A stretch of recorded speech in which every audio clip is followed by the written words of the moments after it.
Good morning students. आज का जो हमारा टॉपिक है वो है आपका सेनोजोइक इरा, जिसको नवजीवी कल्प भी बोला जाता है। सेनोजोइक जो इरा है वो पृथ्वी के इतिहास का अंतिम कल्प माना जाता है। इरा है वो अंतिम इरा माना जाता है। इस कल्प का जो आपका यह कल्प आज से आपका 6.5 करोड़ वर्ष पहले आरंभ हुआ था और 30 लाख वर्ष पूर्व इसका समाप्ति हुई थी। जो ये नवजीवी कल्प है इसकी अवधि लगभग 6.20 करोड़ वर्ष मानी जाती है। जो ये सेनाजोइक इरा है इसको दो पीरियड्स में बांटा गया है, यानी कि सेनाजोइक इरा है इसके पीरियड्स कितने आ गए, दो हैं। तो जिसमें एक आता है आपका टर्शरी पीरियड और एक आता है आपका क्वाटनरी पीरियड। जो टर्शरी पीरियड है उसके बारे में आज हम अध्ययन करेंगे। तो जो टर्शरी पीरियड है उसमें 5 इपोच होते हैं। मैंने आपको बताया था, एक टेबल बताई थी मैंने, जिसमें क्या होता है, पहले सबसे बड़ा क्या होता है, इरा होता है। इरा के बाद क्या आते हैं आपके पीरियड आते हैं। पीरियड के बाद क्या होता है आपका इपोच होती है। ठीक है, इरा, पीरियड और इपोज होती है आपकी। इस तरह से ये क्या चलते हैं, आपके सीक्वेंस चलते हैं। अब देखो, आपको ये जो टर्सरी जो पीरियड है उसमें जो इपोच है 5 इपोच में बांटा गया है। कितने इपोच में बांटा गया है, 5 में। जो 5 के नाम देख लेते हैं पहले, फिर एक एक को धीरे धीरे आपका एक्सप्लेन कर देंगे। जिसमें आता है आपका Palaeocene, Eocene, Oligocene, Miocene and Pliocene. ये आपके 5 क्या है, आपके जो है इपोच है वो माने जाते हैं, वो उन्हों में बांटा गया है। और जो क्वार्टनरी है उसको आपको दो इपोच में, दो पीरियड्स, जो क्वार्टनरी जो पीरियड्स है उसको दो इपोच में बांटा गया है। तो एक आता है आपका क्वार्टनरी, एक आता है आपका प्लिस्टोसीन। प्लिस्टोसीन और होलोसीन, सॉरी, क्वार्टनरी तो क्या है आपका पीरियड है, और एक प्लिस्टोसीन होता है, और सेकंड आपका होता है होलोसीन। होलोसीन युगांतर, ये युग नहीं है, युगांतर है भाई, इपोच है ये, ठीक है, पीरियड नहीं है, इपोच है। प्लिस्टोसीन और होलोसीन। तो आज हम इनका अध्ययन करेंगे। तो जिसमें आता है पहला आपका है पैलियोसीन। पैलियोसीन इपोच लिख दो, युगांतर लिख दो। दोनों में हिंदी इंग्लिश में कोई फर्क नहीं है। इसको इंग्लिश में भी पैलियोसीन लिखा जाता है और हिंदी में भी इसको पैलियोसीन ही लिखा जाता है। जो यह युगांतर है वो 6.5 करोड़ वर्ष आरंभ होता है, और इस युगांतर में वनस्पति के है ना उसके लिए अनुकूल दशाएं थी। तो इस प्रकार से धरातल था वो बिल्कुल हरा भरा हो गया था, हरी भरी प्राकृतिक वनस्पति से आच्छादित यानी कि ढक गया था। और ये वनस्पति पर जो निर्भर रहने वाले जीव हैं, जैसे हाथी है, जो शाकाहारी जीव माने जाते हैं, हाथी, घोड़ा, बिल्ली, सुअर, वो क्या है, इसी काल में इनका विकास माना जाता है। और इसी काल में आकाश में उड़ने वाले जो पक्षी है उनका भी विकास माना जाता है। सेकंड आता है आपका इओसीन। जो इओसीन है वो 5.8 से 3.6 करोड़ वर्ष तक रहता है।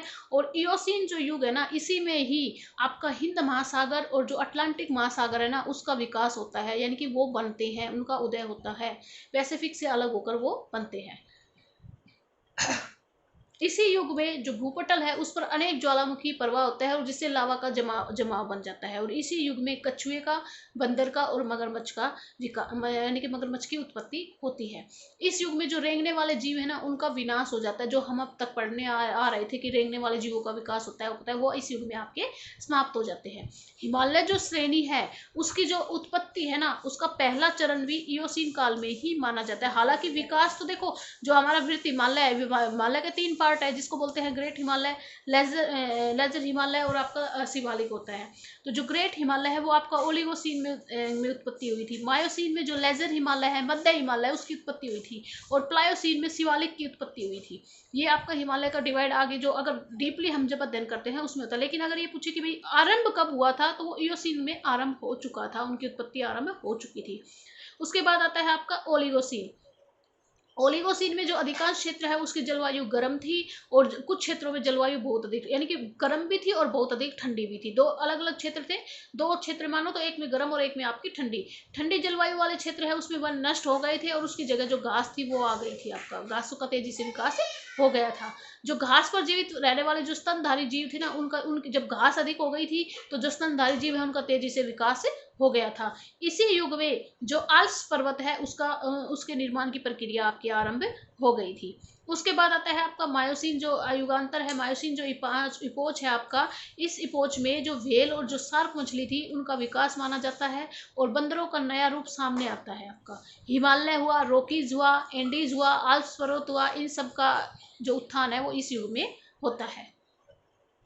भूमध्य सागर था वो क्या हो गया था, स्थल रुद्ध हो गए थे, यानी कि जिसको लैंड लॉक बोलते हैं ना, चारों तरफ से आपका स्थल से घिर गया था। यूरोप और एशिया जो भूखंड थे वो आपस में क्या हो गए थे, जुड़ गए थे। आपको पता है यूरोप और एशिया दोनों जुड़े हुए हैं, तो वो भी इसी युग में आपका जुड़ गए थे, सॉरी मायोसीन में। फिर उसके बाद आता है आपका प्लायोसीन। प्लायोसीन में क्या है आपका, प्लायोसीन जो है आपका बिल्कुल जो मानव जो सदृश्य जो आपके बंदर थे, यानी कि उनकी पूंछ नहीं थी, जिसको आप ऐप भी बोल सकते हो, ऐप आपने देखा होगा, ठीक है। तो उनके पूंछ नहीं थी, मानव सदृश्य थे बिल्कुल वो, उनका उद्भव माना जाता है। सार्क मछली थी, उनका विनाश हो जाता है। और जो स्तनधारी जीव थे उनका ह्रास होना स्टार्ट हो जाता है, यानी कि वो समाप्त होना स्टार्ट हो जाते हैं। जो इस युग में जो महासागर और जो महाद्वीप है ना, उसने अपना वर्तमान स्वरूप धारण कर लिया था। पर्वतों का जो महान पर्वतों का उत्थान था वो इस युग तक चलता रहा था, ठीक है। इसके अलावा इसी युग में ही उत्तरी सागर आपका, बाल्टिक सागर आपका, काला सागर, कैस्पियन सागर, अरब सागर, उन सब की उत्पत्ति मानी जाती है। तो वो किस युग में मानी जाती है, आपकी प्लायोसीन में मानी जाती है। जो क्वाटनरी युग है, क्वाटनरी जो इपोज है, हालांकि छोटा सा है बाकी, बट हम उसको कल करेंगे।